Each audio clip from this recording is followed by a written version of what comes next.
هذه الشيلة من كلمات الحمزة أبو ماهر المنتصر، مهداه لوالده محفوظ أحمد عبد الله المنتصر. أدى ذي باليمن مازن الذيب، وتحكي وتعبر بما فيها.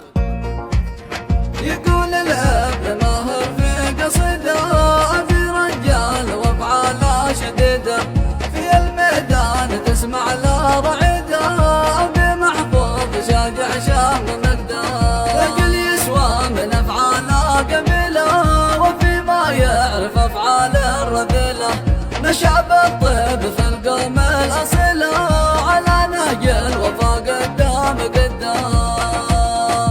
أساس الطبع امتان الرجولة، وفي مقدام في فعله وقوله، في الضيقات شيال الحمولة، سالل المجد من حبير والانسان.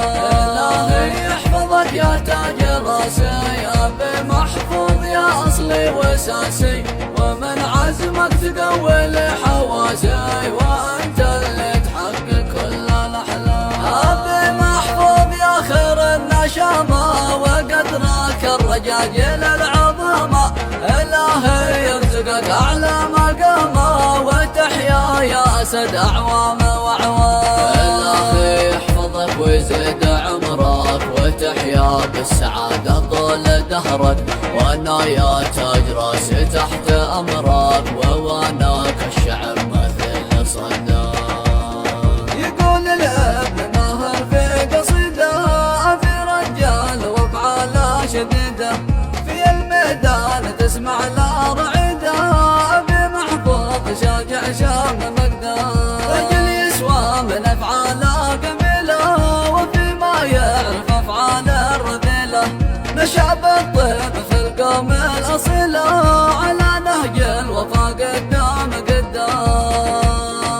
أساس الطبع امتان الرجولة، وفي مقدام في فعله وقوله، في الضيقات شيال الحمولة، سالل المجد من حمير والانسان.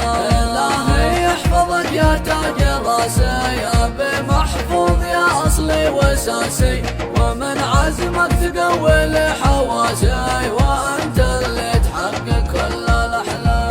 أبي محفوظ يا خير النشامة، وقدرك الرجاجيل العظامة، إلهي يرزقك أعلى مقامة، وتحيا يا أسد أعوام وأعوام. إلهي يحفظك ويزيد عمرك، وتحيا بالسعادة طول دهرك، وأنا يا تاج راسي تحت أمرك، وواناك الشعب مثل صداك.